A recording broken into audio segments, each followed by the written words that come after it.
हाँ, तो ये चैप्टर 5 है, फॉर्मेशन ऑफ एलएलपी। एलएलपी का मतलब होता है लिमिटेड लाइबिलिटी पार्टनरशिप। ये क्या होता है? ये पार्टनरशिप और कंपनी का मिक्सचर होता है, इसलिए इसको हाइब्रिड कहते हैं। हाइब्रिड मतलब जो दो चीज मिलकर बनता है उसको हम लोग हाइब्रिड कहते हैं। तो इसमें कुछ फीचर्स एलएलपी का, पार्टनरशिप का है, और एलएलपी में कुछ फीचर कंपनी का है। मतलब ये कुछ चीज इसके अंदर पार्टनरशिप वाला देखने को मिलेगा और कुछ इसके अंदर कंपनी का देखने को मिलेगा। जैसे पार्टनरशिप में हम लोग क्या देखते हैं, पार्टनर्स होते हैं, तो इसमें भी हम लोगों को पार्टनर्स देखने को मिलेंगे। फिर पार्टनरशिप में डायरेक्टर का जरूरत नहीं होता है, एलएलपी में भी डायरेक्टर का जरूरत नहीं होता है।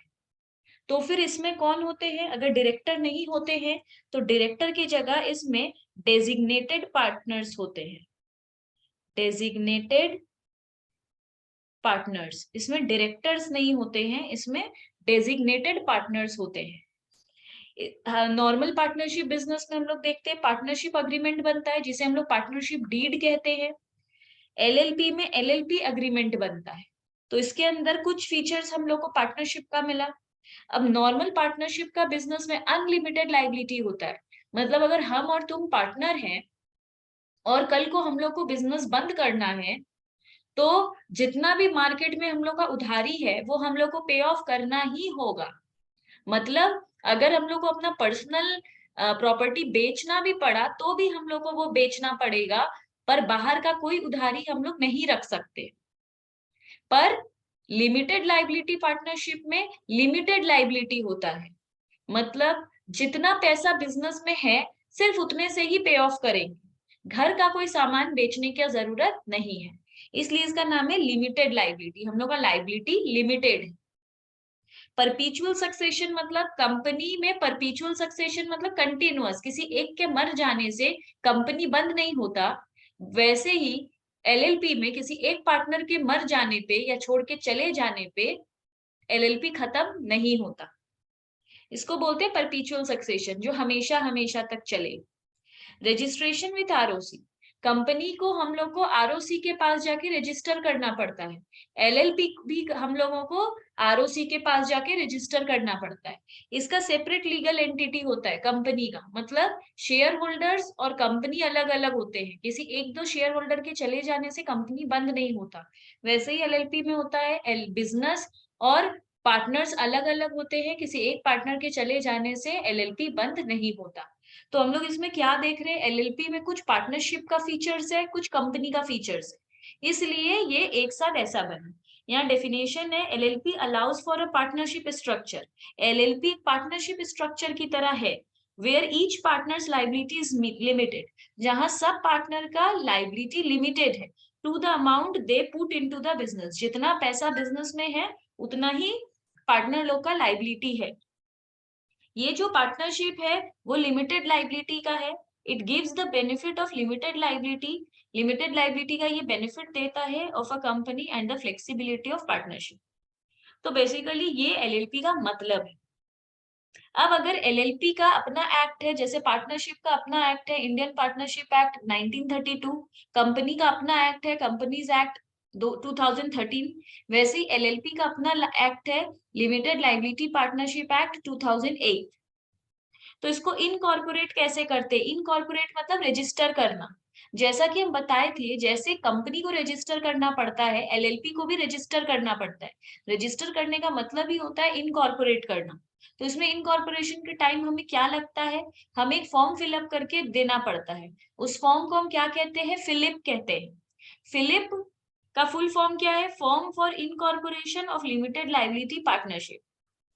F for firm, I for incorporation, L for limited, LI for liability, P for partnership। फिलिप क्या है? एक एप्लीकेशन है। जब अगर हम ये भर के दे देंगे तो वो एलएलपी का नाम मेरा हो जाएगा। रिजर्वेशन ऑफ नेम मतलब वो नाम अब मेरा हो जाएगा। अगर हम रखे हैं एबीसी एलपी एलएलपी, तो एबीसी कंपनी अब मेरे नाम मेरा हो जाएगा क्योंकि हम उसके लिए फॉर्म भर दिए हैं। Incorporation of new LLP and allotment of DPIN. DPIN का मतलब क्या है? जैसे कंपनी में डायरेक्टर लोग का डिन होता है, डिन मतलब डायरेक्टर आइडेंटिफिकेशन नंबर, कि यही वो डायरेक्टर है, उसके पास प्रूफ होता है कि भाई हम ही डायरेक्टर है, डायरेक्टर के पास अपना एक आइडेंटिफिकेशन नंबर होता है। वैसे ही एलएलपी में डायरेक्टर तो होते नहीं है, यहाँ पे तो डेजिग्नेटेड पार्टनर होते हैं, तो यहाँ पे डिपिन होता है, डेजिग्नेटेड पार्टनर आइडेंटिफिकेशन नंबर। यहाँ मैक्सिमम 2 डेजिग्नेटेड पार्टनर को ही ये डिपिन मिलता है। जितना डेजिग्नेटेड पार्टनर रखना है उतना डेजिग्नेटेड पार्टनर रखो, रखने में कोई प्रॉब्लम नहीं है, पर सिर्फ 2 ही डेजिग्नेटेड पार्टनर को ये डिपिन अलॉट होता है। मतलब ये नंबर सिर्फ 2 ही पार्टनर को मिलेगा, डेजिग्नेटेड पार्टनर को। बाकी अपने पास जितना कंपनी में एलएलपी में 10 डेजिग्नेटेड पार्टनर बनाना है बनाओ, पर डिपिन सिर्फ 2 जन के पास ही रहेगा। स्टेप्स क्या है? वही पहले एक्वायर करो डीएससी। डीएससी क्या होता है? Digital signature certificate. अगर हमें किसी ऑनलाइन फॉर्म के ऊपर साइन करना है, तो हम ऑनलाइन फॉर्म के ऊपर साइन कैसे करेंगे? वो तो कंप्यूटर के अंदर है, तो उसके ऊपर हम अपना डिजिटल सिग्नेचर करेंगे। तो हमें अपना डिजिटल सिग्नेचर को रजिस्टर करना पड़ता है कि यही मेरा साइन है, यही मेरा सिग्नेचर है। फिर मेरे को एक डीपिन के लिए फॉर्म भरना पड़ता है। हम ये दोनों क्यों लिखे हैं? क्योंकि अगर पहले वो, जैसे बहुत बार क्या होता है, कुछ लोग कंपनी को भी एलएलपी में कन्वर्ट करते हैं। मेरा पहले कंपनी था, अब मेरे को कंपनी नहीं चलाना है, तो हम कंपनी को कन्वर्ट कर देंगे एलएलपी में। तो जब मेरा कंपनी होगा, तब मेरे कंपनी में डायरेक्टर्स होंगे, उन डायरेक्टर्स के पास डिन होगा, डायरेक्टर आइडेंटिफिकेशन नंबर। अब जब हम अपने कंपनी को कन्वर्ट करके एलएलपी बना दिए हैं, तो मेरे पास डेजिग्नेटेड पार्टनर्स होंगे, तो डेजिग्नेटेड पार्टनर उस डिन को यूज कर सकता है। मतलब अगर मेरे पास पहले से डिन है, तो हमको डिपिन के लिए अप्लाई करने का जरूरत नहीं है। अगर मन है तो हम अप्लाई कर सकते हैं, मनाही नहीं है कि हम अप्लाई नहीं कर सकते, पर जरूरी नहीं है। डेजिग्नेटेड पार्टनर भी डिन से काम चला सकता है, मतलब डायरेक्टर आइडेंटिफिकेशन नंबर से काम चला सकता है। पर तो अगर हम डिन के लिए अप्लाई कर सकते हैं या डिपिन के लिए, हम कोई भी चीज के लिए अप्लाई कर सकते हैं। फिर मेरा एलएलपी इनकॉर्पोरेट हो जाएगा। फिर हम एक एलएलपी अग्रीमेंट बनाएंगे। वो प्रोसीड्योर, एनुअल कंप्लायंस क्या होता है? कंप्लायंस का मतलब होता है रूल्स एंड रेगुलेशंस। कुछ रूल्स फॉलो करना पड़ेगा अगर मेरे को एलएलपी खोलना है तो। एलएलपी का क्या रूल है? अगर मेरे को एनुअल रिटर्न मेरे को भरना ही होगा हर साल, एनुअल कंप्लायंस से मतलब हर साल का ये सब रूल है। अगर एक साल में एक बार मेरे को एनुअल रिटर्न भरना होगा, उसके लिए कौन सा फॉर्म भरेंगे? फॉर्म 11 भरेंगे। एक बार मेरे को स्टेटमेंट ऑफ अकाउंट्स देना होगा। स्टेटमेंट ऑफ अकाउंट्स मतलब ट्रेडिंग पीएल बैलेंस शीट, वो तो बनाना ही होता है, पर वो फॉर्म 8 में जमा देना पड़ेगा। सॉल्वेंसी सर्टिफिकेट क्या होता है? डायरेक्टर लोग मतलब डेजिग्नेटेड पार्टनर लोग एक सॉल्वेंसी सर्टिफिकेट देता है कि हम लोग का कंपनी पूरा सॉल्वेंट है, मतलब अभी अच्छे हाल में है, फिनेंशियल पोजीशन हम लोग का अच्छा है। इसको सॉल्वेंसी सर्टिफिकेट, इसमें डेजिग्नेटेड पार्टनर लोग अपना साइन करता है, जिससे ये बात प्रूफ रहता है कि हम लोग का कंपनी का एलएलपी का हालत ठीक है। ऑडिट भी करवाना पड़ेगा, पर ऑडिट कब करवाना होगा? जब मेरा एलएलपी का टर्नओवर 40 लाख से ज्यादा रहेगा, या फिर कंट्रीब्यूशन, कंट्रीब्यूशन आता है sales less variable cost contribution आता है, उस कंट्रीब्यूशन को कम से कम 25 लाख से ज्यादा होना होगा। अगर मेरा टर्नओवर 40 लाख से ज्यादा है, या फिर मेरा कंट्रीब्यूशन 25 लाख से ज्यादा है, तो मेरे को ऑडिट कराना पड़ेगा। एक इनकम टैक्स फाइलिंग करना पड़ेगा, जिसके लिए ITR 5 को भर के हमको जमा देना पड़ेगा। इनकम टैक्स ऑडिट कब कराना पड़ेगा? जब मेरा टर्नओवर 100 लाख से ज्यादा होगा, या फिर मेरा रिसिट 50 लाख से ज्यादा होगा। मतलब टर्नओवर अगर 100 लाख से ज्यादा रहे और रिसिट मेरा 50 लाख से ज्यादा रहे, तो मेरे को इनकम टैक्स भी ऑडिट कराना पड़ेगा। Certificate bye a company secretary, फिर सर्टिफाइड, फिर एक कंपनी सेक्रेटरी इसको सर्टिफाइड करता है, मतलब उसमें साइन करके बोलता है, मतलब मेरे को अपना पेपर्स में एक सीएस का भी साइन लेना पड़ेगा कि हम जो जो कर रहे हैं सब सही कर रहे हैं। पर सीएस का साइन कब कंपलसरी है? जब मेरा टर्नओवर 5 करोड़ से ज्यादा होगा, या फिर मेरा कंट्रीब्यूशन 50 लाख से ज्यादा होगा। अगर मेरा टर्नओवर 5 करोड़ से ज्यादा है, या कंट्रीब्यूशन मेरा 50 लाख से ज्यादा है, तो मेरे को एक सीएस से भी सर्टिफाइड होना होगा कि हम सब कुछ सही कर रहे हैं, हम सारा कंप्लायंस फॉलो करते हैं। इसके बाद एनुअल कंप्लायंस का कोई टाइम टेबल है, मतलब जब मन करेगा हम तब उठ के कंप्लायंस का काम नहीं करेंगे। कंप्लायंस का काम करने का कोई टाइम लिमिट है। फॉर्म 11 कब भरना पड़ता है? जब हम लोग एनुअल रिटर्न भरते हैं। और फॉर्म 8 कब भरना पड़ता है? जब स्टेटमेंट ऑफ अकाउंट्स या सॉल्वेंसी सर्टिफिकेट जमा देते हैं। तो फॉर्म 11 भरने का लास्ट डेट 30 मई होता है हर साल। अगर 30 मई तक हम नहीं जमा देते हैं ये फॉर्म, तो जितना दिन लेट करेंगे हर दिन 100 रुपया करके मेरा पेनल्टी लग जाएगा। मतलब अगर हम 30 जून को देते हैं तो 30 दिन का गैप है, 30 में मतलब 1 जून से 30 जून तक मेरा 30 दिन का गैप है, तो मेरा 3,000 रुपया लग जाएगा, हर दिन का 100 रुपया, जितना दिन हम लेट करेंगे। और फॉर्म 8 का लास्ट डेट होता है 30 अक्टूबर। अगर हम 30 अक्टूबर तक फॉर्म 8 जमा नहीं देंगे तो सेम चीज, मेरा पेनल्टी लगेगा हर दिन का 100 रुपया। अब जितना दिन लेट करेंगे उतना रुपया लगेगा। एलएलपी फॉर्म देखो, दो इंपॉर्टेंट फॉर्म है, फॉर्म 8 और फॉर्म 11। पर इसके अलावा ये सारे फॉर्म्स भी हैं। नाम बस हम लोग याद रखेंगे कि कुछ पूछा तो हम लोग आंसर दे सकें। तो हर फॉर्म के लिए अपना अपना नाम है। अगर मेरे को अपना नाम को रिजर्व कराना है, मतलब अपना एलएलपी का नाम बुक करना है या नाम चेंज कराना है, तो फॉर्म 1 जमा देंगे। इनकॉर्पोरेशन के टाइम पे डॉक्यूमेंट जमा देते हैं तो फॉर्म 2 के साथ जमा देंगे। अपना एलएलपी का अग्रीमेंट में हमको कुछ चेंजेस करना है। एलएलपी का अग्रीमेंट तो बन गया, अब उसमें कुछ ऑल्ट्रेशन करना है, कुछ चेंजेस करना है, तो फॉर्म 3 जमा देंगे। अगर हम कोई न्यू डेजिग्नेटेड पार्टनर को अपॉइंट कर रहे हैं या फिर किसी डेजिग्नेटेड पार्टनर का नाम को चेंज कर रहे हैं अग्रीमेंट में, तो फॉर्म 4 जमा देना पड़ेगा। अगर हम एलएलपी का ही नाम चेंज कर रहे हैं, पहले मेरे एलएलपी का नाम था एबीसी, अब हम रख रहे हैं पीक्यूआर, अगर हम अपना एलएलपी का नाम चेंज कर रहे हैं तो फॉर्म 5 जमा देंगे। Statement of account and solvency के लिए फॉर्म 8 अभी वहां पढ़े हैं। एनुअल रिटर्न के लिए फॉर्म 11 अभी वहां पढ़े हैं। Notice for change of place of registered office, हम लोग अपना रजिस्टर्ड ऑफिस चेंज कर रहे हैं, तो वो प्लेस चेंज कर रहे हैं तो फॉर्म 15। ये पूरा एलएलपी का कैरेक्टरिस्टिक है। एलएलपी कैसा होता है? एक बॉडी कॉर्पोरेट होता है, कॉर्पोरेट मतलब कंपनी, एक कंपनी के जैसा होता है और परपेचुअल सक्सेशन होता है। गवर्नड है ये एलएलपी एक्ट 2008 से। इसमें कोई भी प्रोविजन इंडियन पार्टनरशिप एक्ट 1932 का एप्लीकेबल नहीं है। इसमें पार्टनरशिप एक्ट एप्लीकेबल नहीं होगा, कंपनीज एक्ट एप्लीकेबल नहीं होगा, इसमें सिर्फ एलएलपी एक्ट ही एप्लीकेबल होगा। हर एलएलपी को अपने नाम के बाद में एलएलपी वर्ड यूज करना पड़ता है। जैसे प्राइवेट कंपनी को पीवीटी एलटीडी लिखना पड़ता है, ABC private limited, public company को एबीसी लिमिटेड लिखना पड़ता है, वैसे एलएलपी को अपने नाम के बाद एलएलपी लिखना पड़ता है। यहाँ पे अग्रीमेंट होता है पार्टनर के बीच में। कम से कम एटलीस्ट 2 डेजिग्नेटेड पार्टनर होते हैं। एटलीस्ट मतलब कम से कम 2 पार्टनर चाहिए, ऑब्वियसली पार्टनरशिप करने के लिए कम से कम 2 लोग तो चाहिए होंगे। तो एटलीस्ट 2 डेजिग्नेटेड पार्टनर चाहिए, जिसमें से एक रेसिडेंट ऑफ इंडिया होना चाहिए, दोनों ही नॉन रेसिडेंट नहीं हो सकता। अगर 2 ही डेजिग्नेटेड पार्टनर है तो उसमें से एक कम से कम रेसिडेंट ऑफ इंडिया होना चाहिए। एलएलपी को एनुअल अकाउंट मेंटेन करना पड़ता है।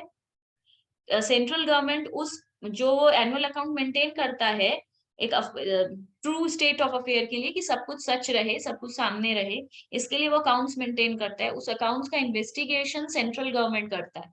अगर कोई भी डाउट हुआ उस अकाउंट्स को देखने में तो सेंट्रल गवर्नमेंट पूरा इन्वेस्टिगेट करेगा। यहाँ जो कोई भी तरीके का फर्म, कोई भी तरीके का प्राइवेट कंपनी, कोई भी तरीके का अनलिस्टेड कंपनी के पास ऑप्शन होता है कि वो अपने आप को एलएलपी बना सकता है। जैसे कि अभी हम पीछे बोले थे कि कोई भी अपने आप को कन्वर्ट कर सकता है एलएलपी में, तो कौन अपने आप को कन्वर्ट कर सकता है? कोई भी फर्म, कोई भी प्राइवेट कंपनी, कोई भी unlisted company. LLP can be wound up. LLP को जब हम लोग बंद कर सकते हैं, वॉलेंटरी मतलब जब मन करे तब बंद कर सकते हैं। कभी कभी जब मन करे तब बंद नहीं होता, तब ट्राइब्यूनल का जरूरत पड़ता है। ट्राइब्यूनल कौन होता है? कंपनीज एक्ट 2013 के अंडर में ट्राइब्यूनल बैठाया जाता है। ट्राइब्यूनल एक बेंच ऑफ जजेस होता है, उसके अंदर बहुत सारे जज होते हैं, जिनके परमिशन के बाद ही हम अपने एलएलपी को बंद कर सकते हैं। क्यों क्यों ऐसा होता है?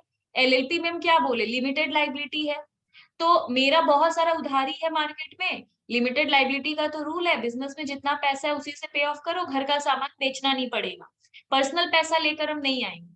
तो हम क्या करेंगे, बहुत सारा जन का उधारी रख के बिजनेस बंद कर देंगे, वॉलेंटरी है और घर से कुछ लाना नहीं है, तो हमको जब मन करेगा हम बिजनेस का ही पैसा दे वे के पूरा चुका भी नहीं, उसी हाल में छोड़कर बिजनेस बंद कर देंगे, तो ऐसे बाकी लोगों को नुकसान हो जाएगा। तो इसलिए कभी कभी वॉलेंटरी वुंड अप करने नहीं मिलता है, तो ट्राइब्यूनल के डिसीजन के बाद होता है। एलएलपी अग्रीमेंट क्या होता है, अग्रीमेंट के बारे में लिखा हुआ है कि it means any written agreement between the partners. Agreement क्या होता है, रिटन अग्रीमेंट होता है पार्टनर के बीच में, जिसमें सबका म्यूचुअल राइट्स लिखा हुआ होता है, ड्यूटी लिखा हुआ होता है, ये कंपलसरी है बनाना। और इस एग्जीक्यूट एलएलपी, और ये कब बना लेना पड़ेगा, जिस दिन मेरा इनकॉर्पोरेट हो गया है, रजिस्टर्ड हो गया है मेरा एलएलपी, उसका 30 दिन के अंदर मेरे को ये बना लेना होगा agreement. The value of stamp paper on which the LLP agreement must be printed. LLP agreement के ऊपर स्टैम्प पेपर के ऊपर ही LLP agreement बनता है। स्टैम्प पेपर हमें जो कोर्ट का पेपर होता है स्टैम्प पेपर, उसी के ऊपर LLP agreement बनता है। मतलब LLP agreement हम लोग कोई A4 साइज पेपर में नहीं बना सकते, कोई ऐसी घर के कॉपी में नहीं बना सकते, ये प्रॉपर एक स्टैम्प पेपर पे बनता है। एसेंशियल क्लॉजेस क्या है, मतलब एक अग्रीमेंट के अंदर क्या क्या होना चाहिए, एलएलपी अग्रीमेंट के अंदर क्या क्या इंक्लूडेड रहता है। एक एलएलपी अग्रीमेंट के अंदर पहले अग्रीमेंट का डेफिनेशन देंगे, कौन कौन है डेजिग्नेटेड पार्टनर उसका नाम देंगे, एलएलपी का नाम लिखना पड़ेगा, अपने रजिस्टर्ड ऑफिस का नाम लिखना पड़ेगा, एलएलपी क्या बिजनेस करते हैं हम लोग, अपना बिजनेस बताना होगा, कैपिटल कंट्रीब्यूशन, कौन पार्टनर कितना कैपिटल डाला है वो लिखना पड़ेगा, जैसे डीड में लिखा हुआ रहता था। प्रॉफिट शेयरिंग रेशियो कितना है, हर डेजिग्नेटेड पार्टनर का राइट्स और ड्यूटीज क्या है, कौन आया कौन गया कौन रिजाइन किया, सब लिखा हुआ होना चाहिए। रेम्यूनरेशन और इंटरेस्ट कितना मिलने वाला है, मतलब रेम्यूनरेशन मतलब कितना सैलरी मिलेगा, किसको कितना कमीशन मिलेगा, interest on capital, interest on drawing, सब लिखा हुआ रहेगा। बैंक अकाउंट का डिटेल रहेगा, बुक्स ऑफ अकाउंट्स रहेगा, डिस्प्यूट रेजोल्यूशन, मतलब कल को अगर झगड़ा हुआ तो हम लोग कोर्ट जाएंगे या आपस में बात करके सुलझाएंगे, एक दूसरे पर केस कर देंगे, क्या करेंगे, ये भी डिस्प्यूट का रेजोल्यूशन भी लिखा रहेगा कि फ्यूचर में लड़ाई हुआ तो हम लोग क्या करेंगे। तो ये चैप्टर ओवर हो गया है। अच्छा, इसे किस टाइप का एग्जाम में क्वेश्चन आता है, जैसे what are the salient feature of the limited liability partnership, तो इसे किस टाइप का क्वेश्चन आएगा कि फीचर बताओ। अभी हम लोग इतना सारा फीचर पढ़े कि बॉडी कॉर्पोरेट है, सेपरेट लीगल एंटिटी है, टू और मोर पर्सन्स बिजनेस चलाते हैं, एलएलपी का परपीचुअल सक्सेशन होता है, इसमें म्यूचुअल राइट्स अच्छे से लिखा हुआ होता है और ये गवर्न रहता है बाय अग्रीमेंट। एलएलपी एक सेपरेट लीगल एंटिटी है और liable to the full extent of its asset, business में जितना एसेट है सबको, मतलब सबका लाइबिलिटी होता है, मतलब सबको बेच के पैसा पे ऑफ करना पड़ेगा। No partner would be liable on account of the independent or unauthorized act of other partner of their misconduct. अगर किसी और पार्टनर ने कोई गलती की है तो उसका गलती दूसरे पार्टनर का नहीं होगा, मतलब no partner would be liable on account of the independent or unauthorised act of other partner. मतलब अगर हम तुम पार्टनर है, तुमने कुछ गलत किया है तो उसके लाइबल हम नहीं है। पर नॉर्मल पार्टनरशिप एक्ट में क्या होता है, one is acting for all, एक लाइन रहता है, every partner is acting for all. Partnership act में है कि अगर तुमने कुछ गलती किया है तो उसके लिए हम भी लाइबल हैं, पर एलएलपी में अगर तुमने कोई गलती किया है तो उसके लिए दूसरा पार्टनर लाइबल नहीं है।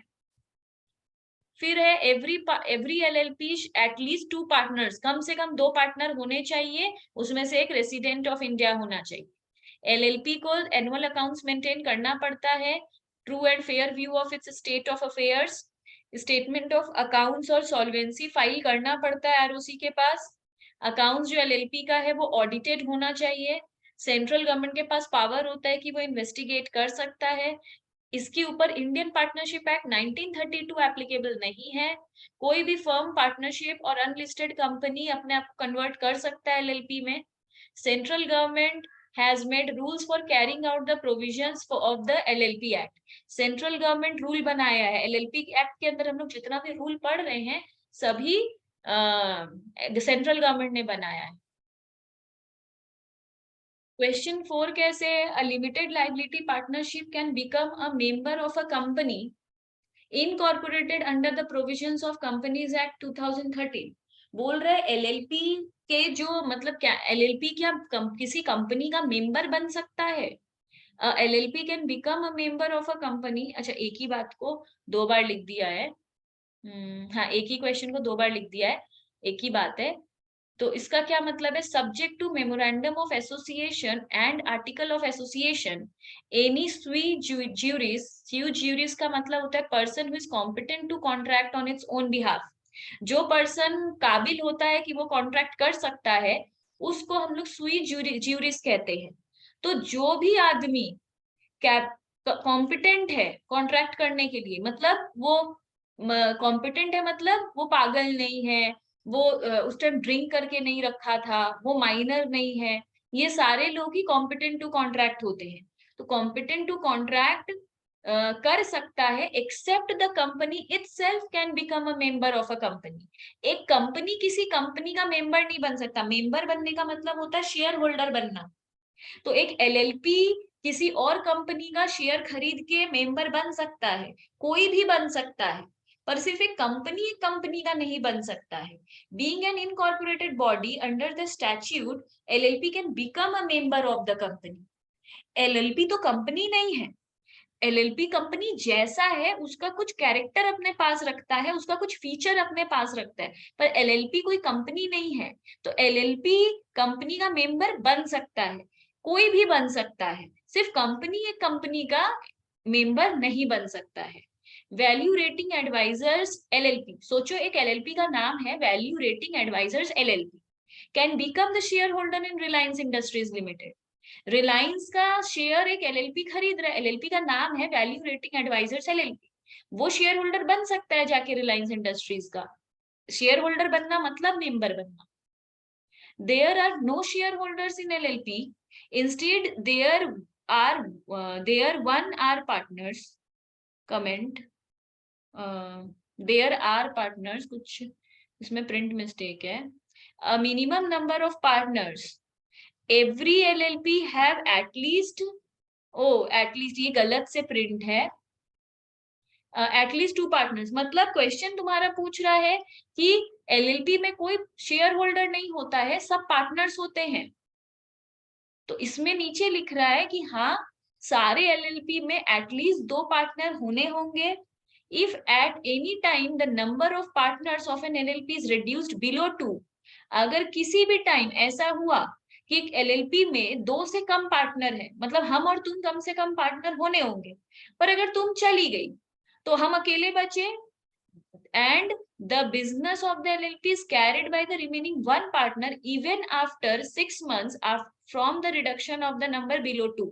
तो कम एक, ये सब गलती से प्रिंट हो गया है पाउंड का फिगर, ये 6 मंथ्स होगा। तो बोल रहा है कि अगर देखो, बोल रहा है कि एक एलएलपी में कम से कम दो पार्टनर होने हो, पर अगर एक पार्टनर चला भी जाता है तो जो अकेले बच गया है, अकेला एक, वो कम कम से कम 6 महीना तक एलएलपी को चला सकता है। He shall be liable personally for the obligation of the LLP incurred after 6 months। अगर वो 6 महीने के बाद भी बिजनेस को कंटिन्यू रखा तो सारा लाइबिलिटी उसका हो जाएगा। मतलब एलएलपी में तो लिमिटेड लाइबिलिटी है, कोई भी पार्टनर का पर्सनल चीज से उसको पे ऑफ नहीं करना है किसी लाइबिलिटी को, क्रेडिटर को। पर अगर वो 6 महीने तक चला रहा है तब तक ठीक है, पर अगर वो 6 महीने के बाद भी चलाया जा रहा है तो लिमिटेड लाइबिलिटी नहीं रह जाएगा, वो अनलिमिटेड लाइबिलिटी हो जाएगा। कोई भी ऑब्लिगेशंस रहेगा, लाइबिलिटी रहेगा, सबके ऊपर उसका पर्सनल आ जाएगा। मैक्सिमम नंबर क्या है पार्टनर का? There is no upper limit, कोई अपर लिमिट नहीं है, जितना पार्टनर बना सकते हो उतना पार्टनर बनाओ। There are no shareholder in LLP, instead there are partners. LLP में कोई शेयर होल्डर नहीं होता है, सब पार्टनर होते हैं, क्योंकि ये पार्टनरशिप जैसा भी तो है। फिर बोल रहा है Mohan has been appointed as a passive partner. Passive partner मतलब जो एक्टिव पार्टनर नहीं होता है इन एलएलपी। मोहन को हम लोग अपॉइंट किए हैं एक एलएलपी में पैसिव पार्टनर की तरह। He seeks your advice on the responsibility of the designated partners where the LLP has contravened the provisions of the LLP Act 2008. Referring to the provisions of the LLP Act, advise him in the matter. वो पूछ रहा है कि उसका responsibility भी क्या एक designated partner की तरह ही होगा, मतलब जो डेजिग्नेटेड पार्टनर का रिस्पॉन्सिबिलिटी होता है उसका भी क्या वही होगा। तो लाइबिलिटी ऑफ डेजिग्नेटेड पार्टनर, एक डेजिग्नेटेड पार्टनर का क्या लाइबिलिटी होता है।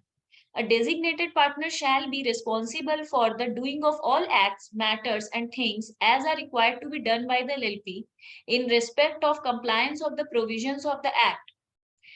एक LLP में बहुत सारा कंप्लायंस है, कंप्लायंस रूल है कि ये करना पड़ेगा, रिटर्न फाइलिंग करना पड़ेगा, स्टेटमेंट ऑफ अकाउंट्स जमा देना होगा, ऑडिट कराना पड़ेगा, बहुत सारा रूल्स है। इन सब के लिए डेजिग्नेटेड पार्टनर रिस्पॉन्सिबल होता है। मतलब अगर कंप्लायंस का काम हम लोग टाइम पे नहीं किए तो पनिशमेंट डेजिग्नेटेड पार्टनर को मिलता है। Liability to all penalties imposed on the LLP for any contravention of those provision. अगर हम कोई भी कॉम्प्लायंस का रूल को फॉलो नहीं करते हैं, जैसे हम 30 अक्टूबर तक फॉर्म जमा नहीं देते हैं, 30 मई तक फॉर्म जमा नहीं देते हैं, तो मेरे ऊपर पेनल्टी बैठता है। तो ये पेनल्टी कौन भरेगा? ये डेजिग्नेटेड पार्टनर ये पेनल्टी भरेगा। Responsibility of designated partner, where the LLP has contravened the provision of LLP Act, they would be required to pay all the monetary fines imposed on the LLP. There is no provision in the Act providing for the reimbursement of such monetary penalties to him by the LLP. अगर कोई भी compliance follow नहीं हुआ तो designated partner के ऊपर ये personally बैठ जाएगा ये पेनल्टी। मतलब वो बिजनेस के पैसे से ये पेनल्टी नहीं देगा, अपना खुद का पैसा देना होगा, पर्सनल पैसा से लाइबिलिटी पेनल्टी भरना पड़ेगा उसको। LLP से रीइंबर्समेंट नहीं मिलेगा। रीइंबर्समेंट मतलब LLP उसको ये पैसा रिटर्न नहीं करेगा डेजिग्नेटेड पार्टनर को, ये डेजिग्नेटेड पार्टनर के अपने पर्सनल पॉकेट से जाएगा। Further, in the following instance, apart from LLP, the designated partner would also be imposed monetary penalties under the Act. क्या? For non-compliance, अगर नाम चेंज हुआ है तो रूल है फॉर्म भरना पड़ता है, मतलब अगर नहीं किए तो non compliance, non maintenance of books, non filing of accounts, duly audited where such audit is mandatory. कितना टर्नओवर बढ़ जाता है तो हमें ऑडिट कराना मैंडेटरी है, उसने ऑडिट नहीं करवाया। Non filing of annual return, ये सब नॉन कंप्लायंस है, नहीं फॉलो करे, हम फाइलिंग ऑफ रिटर्न नहीं किए, नॉन फाइलिंग, तो ये सारा से क्या होगा। तो क्वेश्चन पूछा था मोहन पैसिव पार्टनर है, लिमिट, तो he seeks your advice on the responsibility, तो वो पूछ रहा है अच्छा पैसिव पार्टनर है तो भी वो डेजिग्नेटेड पार्टनर हो सकता है, ये बात क्लियर रहना। अगर कोई पैसिव पार्टनर हो या एक्टिव पार्टनर हो वो डेजिग्नेटेड पार्टनर हो सकता है और उसके ऊपर भी ये सारा रूल एप्लीकेबल होगा जो एक्टिव डेजिग्नेटेड